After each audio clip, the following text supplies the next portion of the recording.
The biggest inspiration for hope to me comes when people who are working in the most difficult environments and despite that have a plan of how to get to the next level and have a hope that they will be able to get to what their aspirational status. That hope, when you collectively put it together from lots of different individuals, that's an inspiration which is hard to come in any intellectual pursuit that someone gives me or provides me.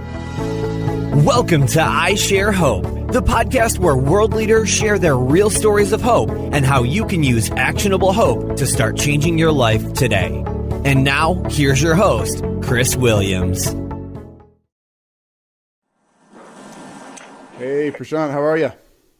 I'm doing well, Chris. Good. Let me make sure we get this thing set up. There you are. I can see you. Is that okay? I wasn't sure. It looks great. Can you, tilt the screen down a little bit more? I get your face kind of up, and that'll make it brighter on your face. Yeah, that's great. Nice. Okay. And thank you for your flexibility last time. I had a last-minute daycare pickup. I understand. I've got 5 kids, and man, it's crazy some days. You just can't keep them all in the right spot at the right time. Exactly. So let me make sure I get your name right. It's Prashant Yadav. Is that how you say it? Yes. Perfect. Okay. I'm really thrilled that you're with us today. I've read a lot about you. I've been a little bit in the supply chain world with work at times, but nowhere near as in depth as you are. So I know I'm going to learn a lot just on fascinations of my own about supply chain, but we're not here to talk about supply chain, unfortunately. We're here to talk about hope, which is a good thing. Let me make sure I understand more about you as well. If I get this right, you're an expert in pharmaceutical supply chains in emerging markets. Now, that's a huge topic of discussion that I would like to dig into, and we will eventually in a few minutes. But you're at the University of Michigan's William Davidson Institute. You're director of the Institute's Healthcare Research Initiative. And for anybody listening in or watching this thing, once this is released, Prashant is also an advisor and consultant to the World Bank, the World Health Organization, the Bill and Melinda Gates Foundation, the United Kingdom's Department for International Development, and the government of Zambia. That's the short version. I'm amazed. You're truly one of the world's foremost experts in supply chain for pharmaceuticals. How in the world did you land into all of this? So most of my work was in supply chains for medicines in North America in the past. And I used to focus on how do we get new drugs and new health technologies that are developed by US or EU-based companies to populations in North America. Yeah. In 2004 and 2005, I got involved in thinking how to use similar approaches or the kinds of tools we've learned in Zambia, in other places where there was a lack of malaria medicines. Mm-hmm. And one thing led to another, and I essentially found out that there were very few people who were focused on thinking about medicine supply chains in developing countries or in resource-poor settings, using the training and the tools that we've developed over the last 2 decades. Much of what was being done was something which was very ad hoc or something which was yesteryear's thinking. Mm-hmm. So that's what landed me into what I do now for most part of my work. So supply chain, for folks who don't really understand what that is, supply chain is what happens when you click buy now on Amazon and somehow magically tomorrow it ends up on your front doorstep. There's a whole lot that goes on behind that, but getting the buy now button clicked on a really life or death drug that needs to be delivered in Zambia and getting it to show up in the right place, the right time is a lot more difficult. So what do you do when you have these countries where you can't necessarily rely on the government support or the local authorities? You have obviously road and air issues and lots of financial problems that probably come up with people needing to make their buck in the part of the cycle. How in the world do you navigate all that and actually get the goods delivered when they know it's so valuable? Some people, I'm sure, want to help that process, and I'm sure some want to slow it down and make a little profit off of it. How do you get everybody to work together? So you're right. There's a complex ecosystem. There's a set of actors who have incentives which work in not always converging directions. Mm-hmm. But at the same time, I think despite the infrastructure constraints and lack of lots of money being available, we feel that as long as you can get 2 things right, one is incentives of different people in the chain, mm-hmm. And when I say different people, I'm not necessarily referring to large corporations and global actors, but I'm referring to someone who places an order from a small primary health clinic in rural Zambia to the incentives of someone at a district who then takes that order, collates that, looks at stock, sends it, or someone who works in truck dispatching or transport. So getting the incentives right.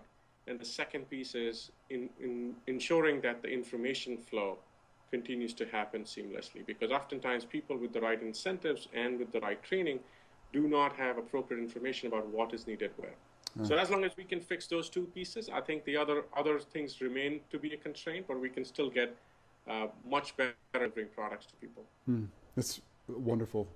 I had a guest on, I guess earlier last year, Gustav Nazal. So Gustav Nazal, he works with World Health Organization and the Bill and Melinda Gates Foundation. I don't know if you know who he is.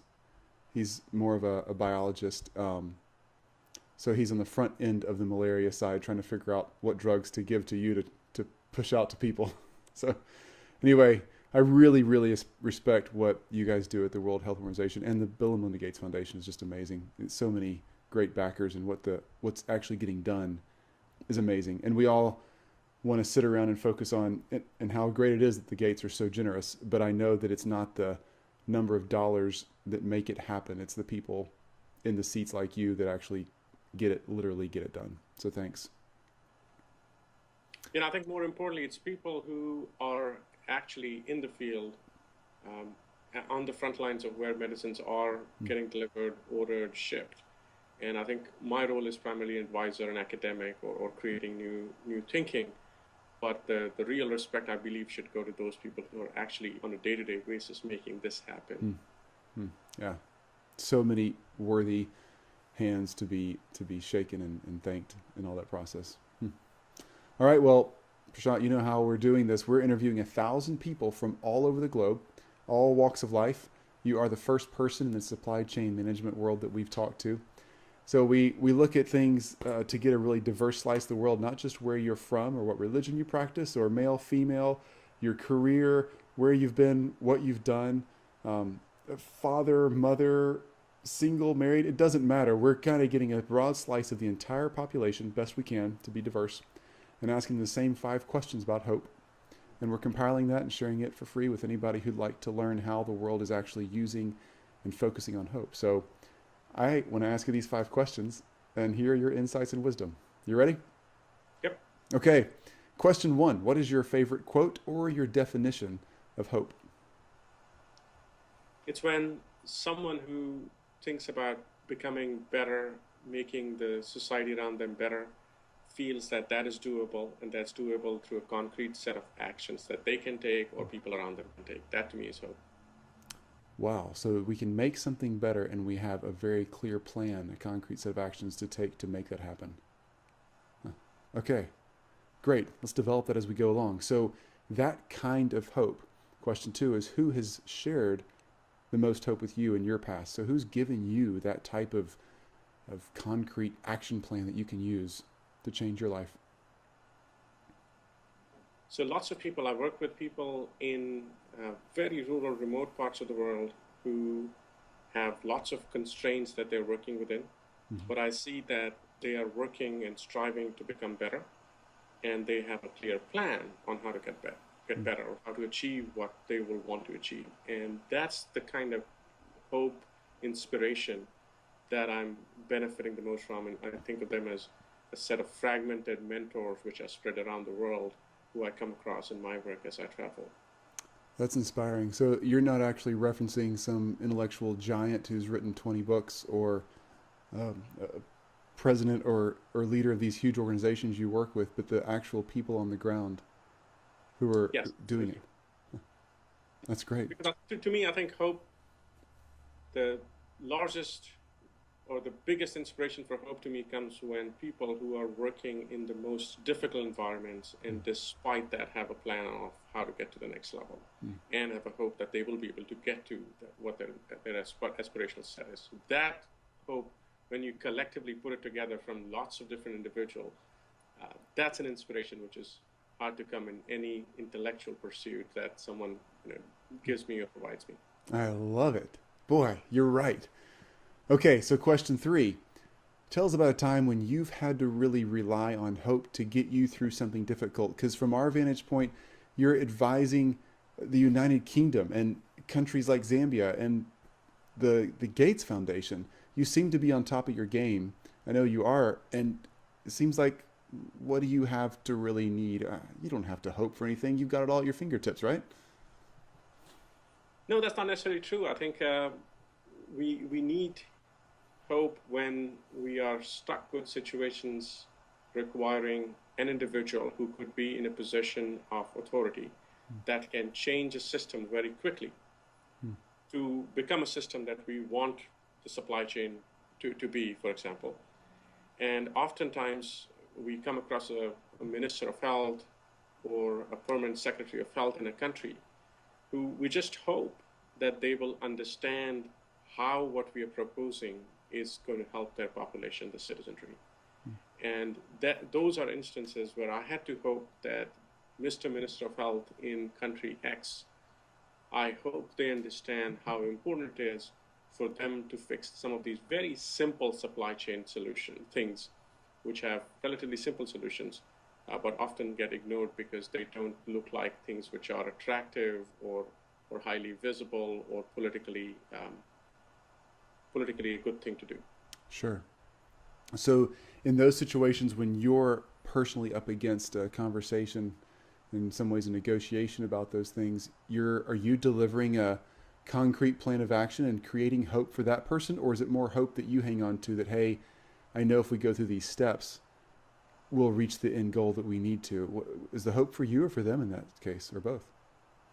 It's for both. So I mean, my hope is that I can communicate the message in a way so that they can see that this will lead to a concrete plan, betterment for them and the people they care the most about. Mm-hmm. But oftentimes it's about communicating hope, or as you would call it, spreading hope through very effective communications. So yes, it's both. I think this is fascinating because I'm listening to you, and most people talk when we interview them. They talk about maybe a time when life was difficult for them, or they lost a loved one, or they've come through an illness or some big traumatic situation. But few people talk about how frustrating work can be. And a lot of us feel that there's a dead end situation here or there in work, no matter what level of work we're doing. And I think it's really important to see that that's actually an area where hope needs to be used and diligently thought about and planned. And like you said, that concrete set of action, it's important to have those action steps. And when your work matters, as it does, no matter what job you're in, it matters to someone down the line. It impacts their life. Yours happens to impact someone who really needs malaria medication. But every job out there has somebody it impacts, and it matters. And I think that's a really great way to not get discouraged or thrown off, but stay with it.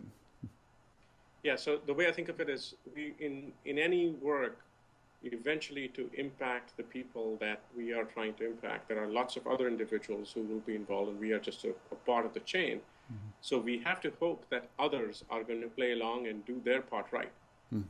And that hope is essential for us to remain motivated about what we do, to put all our energies, and in some ways to keep our own hope of getting better at what we do or making an impact through what we do. Excellent. Awesome. All right, so tell us more about what you do. Question 4 is, what are you doing today in the world to share hope? You can either take that from a professional standpoint, or maybe what you do when you see somebody at the coffee shop when you get your coffee in the morning. What are you doing to share hope today? So one is a lot of people who work in health in developing countries, especially the ones who work on clinical aspects of medicine, doctors, physicians, young pharmacists, they all think that they can change the lives of people by providing better healthcare, by providing better pharmaceutical advice. Mm-hmm. And most of where I spend my days or evenings or nights is sharing hope with them that if you do your job right, there is a group of us who are working hard to ensure that the supply systems to get things to you, to your clinic, to your patients, mm-hmm. are not going to fail you. Those parts will work for you, and therefore you can continue to focus on what is the best way you can progress and deliver hope. Mm. So that's the sharing of hope that I engage in most often. It's important. I love how much you're talking about work. You really are making this practical, because leadership really is hope sharing. You have to give it that vision, and you have to give them a clear path to follow to make sure they can trust, in your case, trust in what you're saying, and trust that you're going to take care of your end of the deal if they keep taking care of their end of the deal. I mean, the other part is sharing hope with young students who oftentimes feel that the university setting or other places of advanced learning are not places where they are able to do the kinds of things that matter the most to them. Mm-hmm. So as university professors, I feel we have a need to share hope with them that what they do will truly translate into something that they aspire for, and we are going to play our part to make that happen. Awesome. That's mentorship, advising, student work. Yeah. Mm-hmm. That's great. I'm so glad you're educating others. You're in a great spot for that. You obviously have a heart for it. Thank you. Question 5. So the practical steps, the ABCs or 1, 2, 3s that I would take when we hang up this phone call, what do I do next to grow as a person of hope or start sharing hope in my own world? What do I do? So I think it's mostly about being cognizant of individuals around you in a society, and making sure that what you do and what you hope for is somehow connected, and it's not something that is just an isolated, I hope I can achieve this. So just being cognizant of your social surroundings, other people around you, I think that's one important thing to do. That's a great point. That really is. So for me, I've got a family of children, a wife, some people in the community that we have as friends that are a lot like us or a lot not like us. We have friends at school, friends at work. So being aware of that community and that community's needs, not just my own little bubble in my own little head, but actually reaching into their world and delivering. Yeah. And in some ways trying to understand what are their hopes. Mm-hmm. That's a good point. That's a great point. You know, as much as I talk about hope, I don't know when the last time was I went and asked somebody directly. That'd be a fascinating thing to do, just to ask them what they're hoping for. Interesting. That's great. Thank you. So you're doing the work at the World Health Organization. You've answered our 5 questions, and that's perfect. That's what we're looking for. Thank you. A few other questions that just pop in my head as I go along. You're working with the World Health Organization. That's enormous. I mean, just the responsibility level is insane. So when you get called to say, hey, can you come help us figure out supply chain at World Health Organization? Does that just blow your mind? You're like, what? Really? I'm sure. Or are you like, no, I got this. I could do this in my sleep. You're obviously really good at it, but do you get nervous with these enormous responsibilities you have? Absolutely, yeah. So, I mean, I think it's less often that can you help solve supply chain problems at the World Health Organization, but it's oftentimes can you help supply chain problems in Nigeria? We are struggling there. And howsoever much I may have worked in this area, howsoever much I may have researched this, I still never feel that I know how I will be able to fix the supply chain in a given country. Given the constraints, all the other challenges that happen. So yes, it makes me nervous, saying, can I live up to the challenge of doing something impactful in Nigeria or Liberia? So where's the hardest place that you could think of if somebody called and said, we need help delivering these critical meds to this location on the globe? In your mind, where's the place you say, wow, now that's a crazy challenge. That one would be really tough. I think it'll be Afghanistan, to some extent, also South Sudan. So places which have active conflict or a civil war or some kind of political environment which is not going to allow setting up any information system to learn about what is needed where, or will not allow us to create the incentive structures that I was describing earlier. So those would be my most challenging places to work in. So political fractions and true conflict, really the biggest walls to getting things through. It's not the mud or the rainy season. It's the. No. I gotcha. Those are the much easier barriers. Okay. Are y'all using drones in anywhere? Do y'all fly things around? You know, I hear that technology is really growing. In a sense, we are, and I work with a company called YU in Ann Arbor, Michigan, Yeah. which is starting the manufacturing of drones, and we'll be piloting it in a few places. So yes, that'll make our lives much, much easier. How exciting. Well, sir, it's been a privilege. I know you have a lot to do. You're a professor, you're an advisor all over the world, and I thank you for this couple of minutes here. Just brilliant. I appreciate what you're doing for the world, and I really appreciate sharing hope and giving us a clear path for how we can do the same. Thank you. It's been great talking to you. Have a great night. Bye-bye. You've just listened to I Share Hope. If you're ready to make a change, head to our website at isharehope.com and claim your free copy of the top 10 actions of hope from world leaders to use hope in your own life. Thanks for listening, and we'll talk to you next time.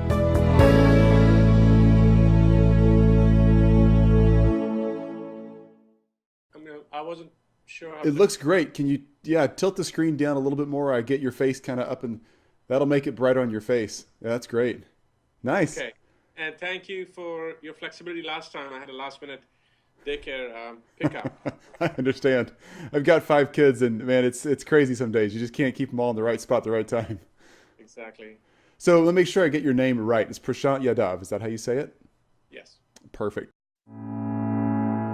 The biggest inspiration for hope to me comes when people who are working in the most difficult environments, and despite that have a plan of how to get to the next level and have a hope that they will be able to get to what their aspirational status. That hope, when you collectively put it together from lots of different individuals, that's an inspiration which is hard to come in any intellectual pursuit that someone gives me or provides me.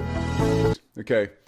I'm really thrilled that you're with us today. I've read a lot about you. I've been a little bit in the supply chain world with work at times, but nowhere near as in depth as you are. So I know I'm going to learn a lot just on fascinations of my own about supply chain, but we're not here to talk about supply chain, unfortunately. We're here to talk about hope, which is a good thing. Let me make sure I understand more about you as well. If I get this right, you're an expert in pharmaceutical supply chains in emerging markets. Now, that's a huge topic of discussion that I would like to dig into, and we will eventually in a few minutes. But you're at the University of Michigan's William Davidson Institute. You're director of the Institute's Healthcare Research Initiative. And for anybody listening in or watching this thing, once this is released, Prashant is also an advisor and consultant to the World Bank, the World. Welcome to I Share Hope, the podcast where world leaders share their real stories of hope and how you can use actionable hope to start changing your life today. And now, here's your host, Chris Williams. Hey, Prashant, how are you? I'm doing well, Chris. Good. Let me make sure we get this thing set up. There you are. I can see you. Is that okay? Shall I